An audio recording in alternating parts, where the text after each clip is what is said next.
Olá, sejam bem-vindos, bem-vindas, bem-vindes ao canal Tocando o Coração, Enxergando a Alma.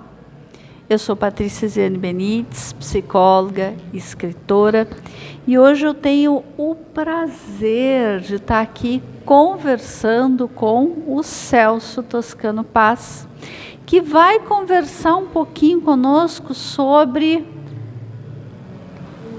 a última publicação dele, que é sobre o bairro Menino Deus aqui em Porto Alegre. E hoje a gente está fazendo a gravação aqui no chalé da Praça 15, Porto Alegre, que é um local histórico e é um local que a gente faz as feirinhas, né? Uma vez por mês a gente se reúne aqui, as feirinhas do livro aqui no chalé. E a gente agradece muito a possibilidade, a oportunidade, né, que eles nos dão de estar podendo fazer a gravação aqui. E antes de passar efetivamente para a conversa com o Celso, que tem muita história para nos contar, convido vocês a curtirem, a compartilharem. Quem ainda não se inscreveu, se inscreva, colabore com a expansão desse canal, né, que tem tentado trazer, né, o alento, né, e difundir a arte como promoção da vida, portanto, de saúde mental. Algo que é tão importante nos dias de hoje. Então, Celso, seja bem-vindo ao nosso canal.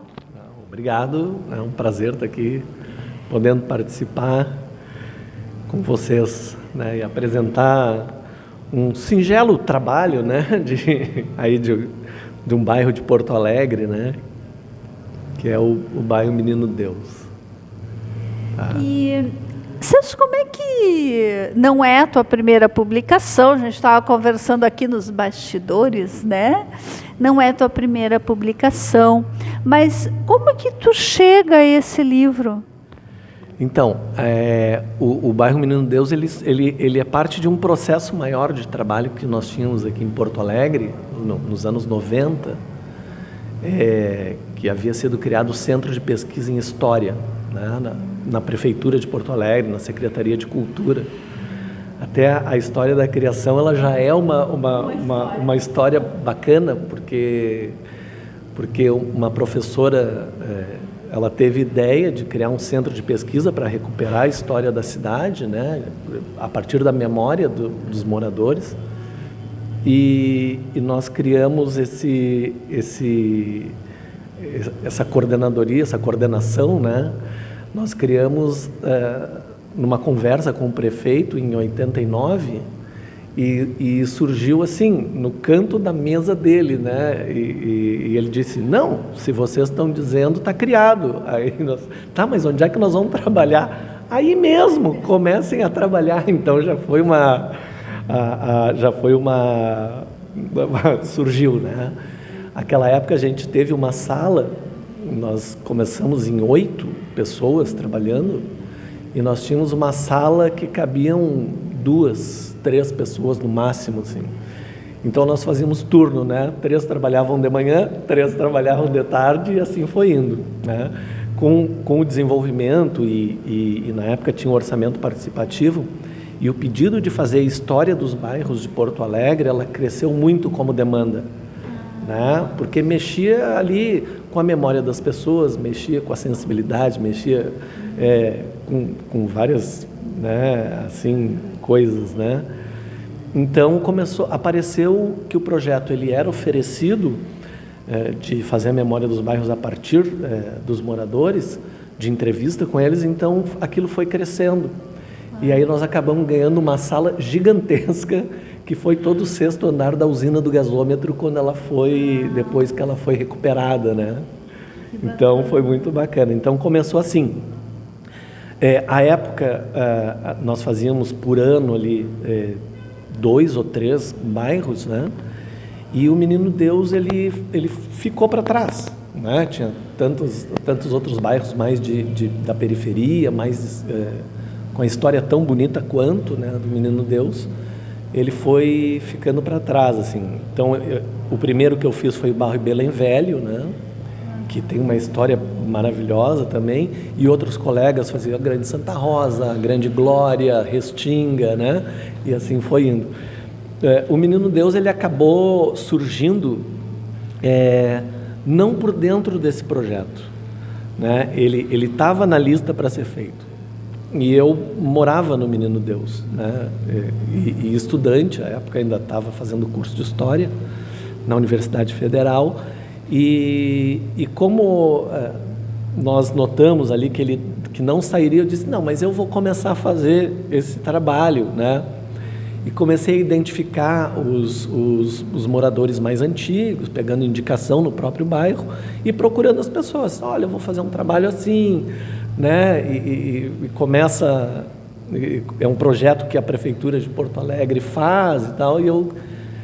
Me dá uma entrevista? Sim, claro, vamos. E aí foi indo, fui entrevistando um por um e, ao mesmo tempo, fazendo pesquisa documental, né? Para jogar, né, para fazer a comprovação aí de tudo que era falado, né, para ter uma veracidade boa, assim, né. Me encanta, né, a possibilidade da gente conhecer sobre o lugar onde a gente mora, né, conhecer sobre o que é aquilo, em final, o nome das ruas, o nome dos bairros, né? O nome da cidade, né? Eu acho que isso faz parte da nossa Constituição como um ser que habita aquele lugar. Isso é assim, né? Eu tenho há muitos anos, eu sempre gostei muito de música, né?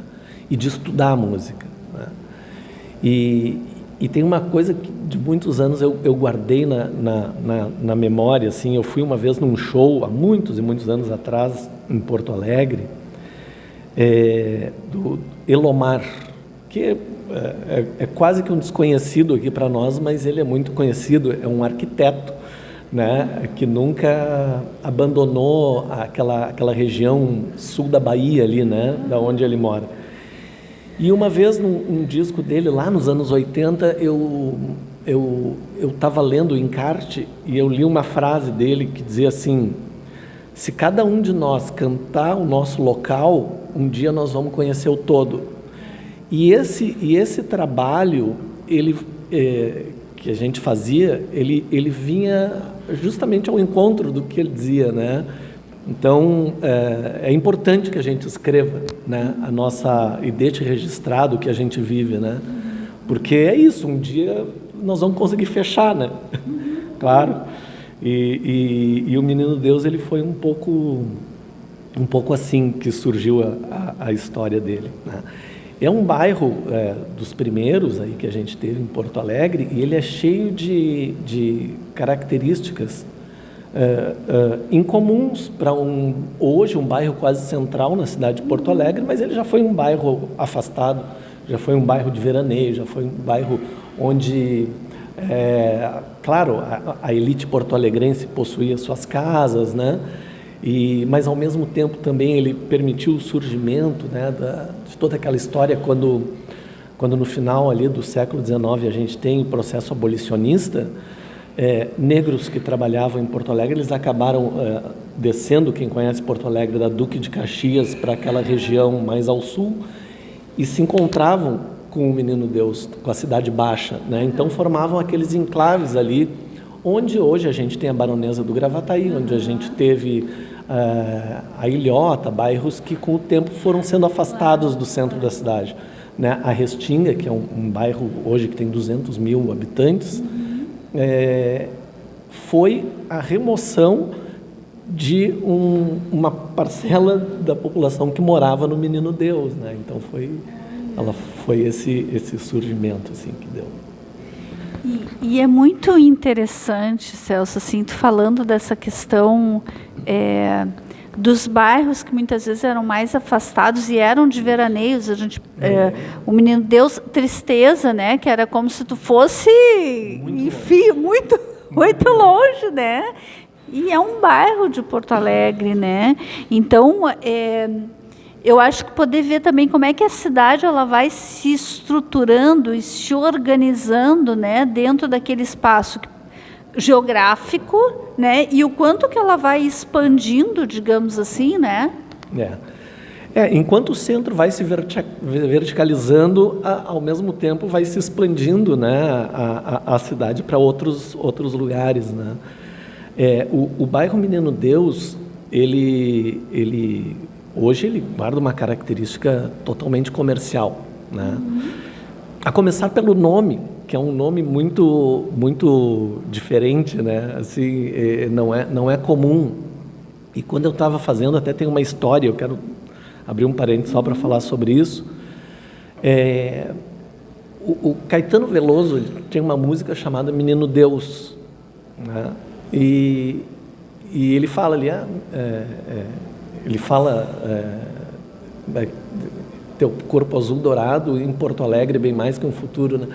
E eu fiquei intrigado, quem é esse Menino Deus e que ele coloca Porto Alegre? Eu lembro que a época que eu estava fazendo, eu procurei a assessoria dele com e-mails e tal, e me responderam, né? Claro, nunca foi comprovada a veracidade disso, né? Mas a assessoria diz que de fato, que em um determinado momento ele veio fazer um show em Porto Alegre e via nas placas, né, Menino Deus. E ele vindo da Bahia, que é o estado que tem o maior número de orágos no Brasil, ele nunca tinha ouvido falar no Menino Deus, né, num orágo. E ele queria conhecer, né? E ele foi, levaram, enfim, para conhecer o bairro. Claro, aí depois tem toda uma outra história, que um menino que ele havia conhecido aqui, que era muito bonito, e que a música também presta uma homenagem a ele e tal. Então tem essa história, assim, que ela é paralela, né, a este nome. O nome, claro, vem de origem açoriana, né, de uma crença que se tinha milagrosa lá nas Ilhas dos Açores, né, que ela acabou, em determinado momento, prestes a essa imagem do Menino Deus, curando uma enfermidade da filha de um rei e tal, e aí ela cresceu, né, e se expandiu. Quando os açorianos vêm, então, para o Brasil e se instalam na beira dos rios, então trazem a imagem e surge o nome, né. Mas o bairro ele vai se desenvolvendo assim. Ele tem a chegada dele, para quem conhece, hoje a gente tem um acesso direto pela Avenida Getúlio Vargas, né? Que é a principal artéria que a gente tem ali, né? Mas no passado ele vinha pela Zenha, né, e entrava-se pela José de Alencar, né, que são as duas primeiras ruas que foram abertas no bairro. Porque o rio... Avenida Ipiranga tem o Riacho, né? E o Riacho ele não seguia direto como ele vai hoje até o Rio Guaíba ali, até o Guaíba, né? Ele fazia uma curva onde a gente tem a Érico Veríssimo, avenida onde é a Zero Hora, aquele prédio da secretaria ali do Teatro Renascença, e ele descia seguindo o curso da Avenida Érico Veríssimo, ele passava por trás da João Alfredo. Então ele não tinha como passar por ali, porque tinha o rio e não tinha ponte, então ele tinha que ir mais adiante, né? Então se vinha pelo José de Alencar. Claro, depois com a passagem do ano, daí eu conto aqui no livro, né, que a prefeitura vai observando que tem que melhorar o acesso e tal, e até porque são famílias que fazem cobrança, né, que tem terras lá, que fazem cobranças de acesso. E então eles vão abrindo a avenida que chamou Menino Deus, depois passou a ser 13 de Maio e hoje Getúlio Vargas, né? Então esse acesso vai facilitando, é construída a ponte, tá? E assim vai. Mas é bem interessante toda a história. E é bacana que o livro traz fotos. Isso. Né? Então, as fotos, isso é muito legal quando a gente passa a olhar fotos de uma época, porque quando a gente às vezes conhece a cidade como ela está no momento presente, não tem noção muito exatamente do que está dizendo. Eu já estava fazendo, enquanto estava falando, eu estava tentando fazer o desenho, né, seguindo o percurso que tu estava dizendo, né? E as fotos, elas nos trazem, nos deslocam de um tempo né, de hoje para um outro tempo, onde a cidade foi se construindo, se expandindo, né? Completamente diferente, né? Exatamente. Bem diferente, assim, né? Então, existe nesse negócio de ter transferido o curso do riacho, do Arroio Dilúvio, né? Ali pela Avenida Ipiranga e construído esse braço que vai dali da Érico Veríssimo até o rio. Os moradores, e eu trabalhei muito com entrevistas para fazer, os moradores que anteriores a essa mudança de curso do riacho reclamaram muito, né? Porque o que a gente tinha? Antes a gente chegava aqui embaixo, onde tem quase um entroncamento com a Avenida Venâncio Aires ali, se enxergava a igreja no fundo. Hoje não, porque os diques, né, da Nova Ipiranga não permitem mais que a gente consiga enxergar para o outro lado. Então tem até uma foto maravilhosa aqui, deixa eu ver se eu acho, e ela é fundamental porque ela mostra, esse é o bairro, ela mostra exatamente como a gente enxergava a igreja, né? A igreja do bairro Menino Deus, que não é nem perto daquela que está lá hoje, né? Aquela que está lá hoje, ela é uma igreja bem nova, ela data aí dos anos 70, porque a antiga igreja, que era um patrimônio do bairro, que era linda e está na memória dos moradores do bairro, né? Ela ficou completamente, foi destruída, enfim. Ninguém sabe até hoje bem o porquê, assim, né? Não tem muito mais explicação. Não tem uma clareza do que aconteceu. Ela, enfim, incendiou uma época, né? Ela pegou fogo, mas ela era essa. Olha como era diferente, né? Vamos mostrar aqui para. Essa aqui é a igreja, então, que a gente tinha no passado, e hoje a gente tem uma arquitetura completamente diferente, né? Então, ela ficou bem caracterizada assim, né, pela modificação. Então, tudo... Olha aqui, ó, isso aqui que eu falava. Ó. Que enxergava, acho que é importante. A perspectiva, né, de frente, nós estamos olhando aqui quem vem da Avenida Getúlio Vargas. Né? Sim, Lá. sim. Sim, porque ela fica exatamente... No meio, no meio da avenida. Né? Então, essas são coisas assim, bem bonitas, né, que vão se modificando, né? Porque o espaço ele é vivo, né? Ele está em constante transformação, né? Isso. Ele é um território vivo, exatamente. E ele vai se modificando através ali de quem está morando, das necessidades, enfim, né? Não é que seja melhor ou pior, são mudanças. São mudanças, né? É até o que eu coloco no final do livro, depois que termina, porque tem outras características que a gente ainda vai poder falar, né? Então eu coloco no final do livro que assim, o próximo capítulo está sendo escrito neste momento, nas ruas, nas igrejas, nos bares, nas fábricas, nas lojas, né? Na reunião do centro comunitário, de moradores, enfim, assim. Então é isso, não termina nunca, né? A história não. Ela vai seguir. Ela só vai seguindo o seu curso, né? Vai seguindo o seu curso.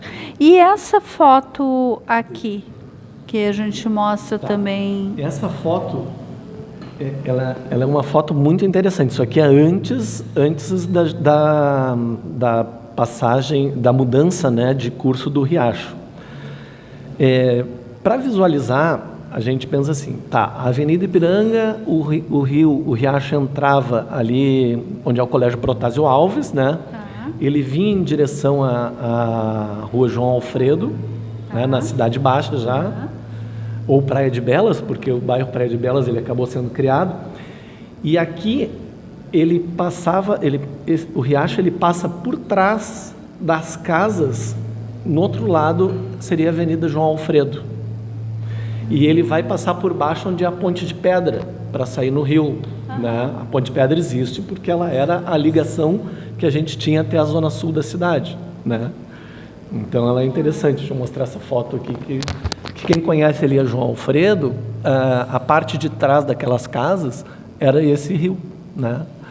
era o Riacho Ipiranga aqui, né? O Arroio Dilúvio, e ele foi aterrado naturalmente, porque ali... E o Guaíba foi aterrado, né? Ele batia onde é a Avenida Praia de Belas e daí era água, né? Então surge esse novo bairro. Eu coloco tem uma outra história bonita de quando eu resolvi fazer o livro, assim, que eu estava fazendo o livro, que eu encontrei o Caio Fernando Abreu na época, né? E eu sabia que o Caio ele morava no Menino Deus, a família dele morava ali. E eu era muito novo, né? E ele já era um jornalista. Eu disse, nossa, o Caio, vamos falar com ele, né? Aquela coisa assim, meio, será que, como é que ele vai bater, né? Cheio de inseguranças na época. E aí ele estava sentado num bar e tal, e eu disse, eu estou escrevendo um livro sobre o Menino Deus. Ele me olhou assim, não, senta aí, vamos conversar. E a conversa foi, e eu disse para ele assim... Ele disse, eu gostaria, como a tua família tem casa muitos anos, né, no Menino Deus, e tu praticamente nasceu lá, eu gostaria que tu fizesse a apresentação do livro, a abertura do livro. E ele, claro, faço com o maior prazer, né? Ótimo, daí ele me passou o contato dele, na época a gente não tinha celular, né? Me passou o contato dele, e era verão, ele disse, não, quando chegar em Porto Alegre, depois de março, tu me procura. Aí eu, ótimo. Um mês depois que nós falamos, o Caio faleceu, né? Então nunca conseguimos falar depois desse momento. E nas minhas pesquisas eu encontrei um artigo dele de um ano anterior, né? Que o título era, deixa eu até ver aqui para não correr que eu botei na abertura do livro, né? Para não correr o risco de errar. Que era esse aqui. Onde é que eu vou achar? Bom, enfim, mas era assim, ele cartografando o Menino Deus, né? Aqui, ó. Eu boto assim, ó, Caio, então, antes de acabar fevereiro, Caio se pôs a brilhar por sobre a cidade. Um ano antes ele havia cartografado o Menino Deus. Então, ele coloca um texto que é de 1995, onde ele faz toda a cartografia, né? Então, ele questiona muito isso, né? Ele diz assim, tá, mas e o bairro Praia de Belas? Onde é que começa e onde é que termina o Menino Deus, né? Porque o bairro Praia de Belas, ele é, assim como a Holanda, ele é aterro, né? E a Avenida Érico Veríssimo também é um aterro, né? Então, e o bairro vai até onde? Porque se confunde muito, né? Assim, as fronteiras, né, dele. Então, eu achei genial, e a partir desse texto dele eu comecei aí, claro, aí pego as leis, né, de que rua o bairro passa e tal, mas foi fantástico, assim, ter feito, né. E, na verdade, a cidade, quando vai se expandindo, é isso, né, tu tem, num determinado momento, fronteiras, que daqui um pouco essa fronteira já não existe mais. É como algumas cidades, né, então as cidades, às vezes, são ao lado, mas tem... algo que identifica e a gente consegue ver onde inicia e onde termina. Chega uma hora que já não se percebe mais, porque tudo está junto. A mesma coisa numa cidade como uma complexidade como a nossa, como tantas outras, né? E que vão também, porque se a gente for pensar, né, Celso, nem tudo é planejado, ele vai indo, né? Vai indo, e até assim, eu tive a oportunidade de conhecer, de pegar uma época assim ainda, de pessoas da história do Menino Deus vivas, né? Por exemplo, hoje a gente tem a Avenida Ganzo. Eu consegui entrevistar a filha do Juan Ganzo, né? Que foi quem trouxe a telefonia para Porto Alegre, né? E não só isso, ele era uma pessoa, né, com a cabeça lá na frente, né? Isso é importante numa cidade, né? E onde hoje é a avenida? E a dona Berta Ganzo, que era a filha dele, né? A filha mais velha já havia falecido, mas eu consegui falar com o filho dela, que foi o engenheiro que abriu a avenida, né? Lincoln Ganzo, que foi o engenheiro que abriu a Avenida Ganzo. Então, ela me dizia assim, não... E está tudo no livro, porque daí eu transcrevi a entrevista com ela e preferi colocar, né? Ela dizia assim, não, aqui onde é a avenida, o papai criou um zoológico, né? Um jardim zoológico. Então, que tem uma foto que tem a aqui foto do portão do zoológico, né? Que é maravilhoso. E ela... Que eu desconhecia. Então, aqui, né? Essa foto. Na verdade, hoje, toda a largura do portão aqui, da terra deles, é a Avenida Ganso hoje, né? Que vai ali... Essa aqui é Getúlio Vargas, a perspectiva que a gente está, né? Que é essa foto, que é o Jardim Zoológico do Ganso. E ali tinha de tudo, tinha elefante, tinha girafa, tinha tudo. E ela conta uma história maravilhosa, que ela diz, animais, nós tínhamos elefante, andávamos de elefante, tinha dromedário, tinha... Enfim, né, eles tinham vários. E ao lado, esse prédio que aparece na foto era uma escola. E era um problema para a escola, porque era a escola 13 de maio, porque os alunos só queriam olhar os animais, né, ao invés de ficar na... Então era muito bacana, né? E ela conta a história que o pai dela foi a Paris e conheceu, e queria conhecer uma pessoa que tinha um macaco, né? Ele queria trazer o macaco. E ele, não, eu pago o que for. E lá pelas tantas, tá bom. Então vai o macaco. E o macaco vem para Porto Alegre e ela conta, né? Eu deixei, botei no livro a parte que ela conta que o macaco era educadíssimo, né? E que sentava na mesa para comer com eles e que um dia que chegou e disse, mas papai, ele não está comendo. Daí, traz talheres, né? Daí o macaco com os talheres comia. Claro, isso são coisas assim, que pode ser do imaginário, mas também pode ser verdade, por que não, né? Então, maravilhoso, assim. Então tem... Além, claro, do Jardim Zoológico, que é a grande... É um bairro que as ruas, a grande parte delas é nome de famílias que tinham terras, né? Barbedo, né? Silvério, que é Silveiro, né? Hoje a gente...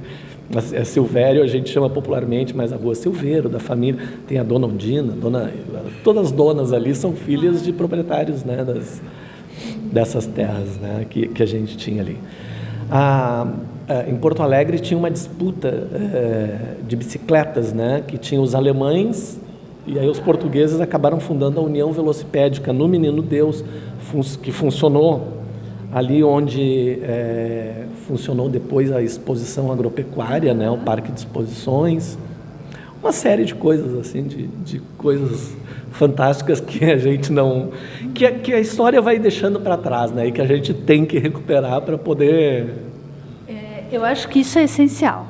A gente precisa recuperar, né, a história e olhar para ela como parte da gente, né? Porque, claro, assim, tem pessoas que não se ligam nisso, né? E eu vou confessar, eu já tinha dito antes para o Celso que eu não me dava muito conta disso até há um ano e pouco atrás, né? Quando então conheci o Adelicel aqui em Porto Alegre, que é uma pessoa que traz muito a recuperação do histórico das ruas, de que ruas são essas, né, da nossa cidade, e que tu traz também nesse olhar sobre o bairro Menino Deus, né? Então, recuperar isso é dar a possibilidade da gente conhecer onde a gente vive, né? Porque senão a gente não tem, eu sei que eu moro no bairro tal, na cidade tal, ponto, né? Não é em vão, né, que as ruas têm esses nomes, não é em vão que alguns prédios, as escolas têm os nomes que têm, né?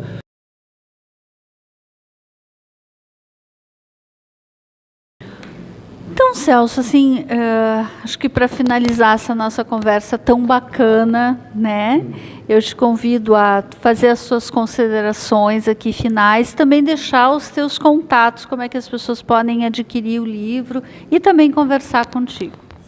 Então, eu sempre instigo, né, as pessoas que a história, né? Não, a história ela é uma coisa muito bonita, né? Ela é uma ciência, né? Ela é uma ciência que está sempre mudando, né? Não existe um padrão terminado, acabado, é assim e pronto. Então, eu sempre peço assim para alunos, né, que pensem, reflitam sobre, né, o gostar da história como qualquer outra ciência, né? E que a gente escute, e aqui não vai qualquer preconceito geracional, né? Mas é sempre bom ouvir histórias dos antigos, né? Porque a gente não está ouvindo história, né? A gente está ouvindo a memória de uma pessoa. E a memória é uma coisa que tem que ser muito preservada. Porque a gente vive um momento, né, de muito violento contra a ciência, né? De um apagamento, né? E de um apagamento da memória, né? Então, não, nós temos que sempre resgatar. Eu li há poucos dias uma reportagem bem bonita que dizia assim, né, que era sobre a Alemanha e que era sobre o nazismo, né, que, se não me falha a memória também, o título era assim, um passado que não quer passar. Né? E a reportagem defendia isso, que tinha que se estudar cada vez mais para saber o que é, né? Porque o passado ele não se repete, ele se reinventa, né? E ele se reinventa muito mais violento do que ele pode ter sido. E a memória ela é boa para isso. Então essa é um pedido assim que a gente se informe sempre, né? Sim. E não vá na pilha, né? Como acostumo. E aqui está o livro, né? Ele foi um livro que ele levou aí algo em torno de 20 anos para ser concluído, não porque a gente faz o livro demorando tanto assim, não, mas foi uma opção mesmo, ele amadureceu. Quando eu retomei ele, mais recentemente, eu tive que reescrevê-lo, né? Porque para modernizar a linguagem, para uma série de coisas, né? Para atualizar também, porque 20 anos o bairro, aquilo que a gente falava antes, são transformações gigantescas, né? O meu contato, eu tenho meu e-mail, celsotoscanopaz@gmail.com, né? E o meu telefone posso deixar também, se tu quiser, 51981400186, né? Então o WhatsApp ele está sempre funcionando, está à disposição para conversar, né? O pessoal me procura bastante assim por causa do livro mesmo, né? Que a minha mãe morou lá e tal. Muito legal. E aí a gente conversa, onde é que tua mãe morou? Tal, pô, fomos vizinhos, então, né? Então isso é muito bonito, né? E as redes, assim, tu tem Facebook? Tem Facebook, o meu nome completo, Celso Toscano Paz, o meu Instagram também, né? Então, eles também, eu faço vários trabalhos, né? Além de ser professor, eu também faço trabalho em gestão pública, né? Trabalhei muitos anos com segurança pública, né? Com construção de programas e projetos para segurança pública. Então, ali tem de tudo. Tá legal, bom? Muito legal. Eu que agradeço também aí a participação. Muito bom, muito bom. Acho que foi uma conversa muito bacana para a gente conhecer um pouquinho aqui, né, de Porto Alegre e instigar as pessoas, né, a poderem também trazer histórias aí do seu reduto, escreverem, né, as suas histórias, né, botar no papel as suas histórias, né, isso é muito importante. Bem bacana. A gente vai deixar então aqui na descrição da nossa conversa os contatos do Celso, né, o livro também. E a gente encerra, como sempre, a gente fala aqui, sejamos luz, que a gente possa sempre lembrar disso, né, e levar isso a todos os recantos, né, fazendo vibrar o melhor de nós e também melhor a quem a gente está encontrando pelo percurso. Então, muito obrigada, Celso. Muito obrigada a vocês que estão nos acompanhando e até a próxima.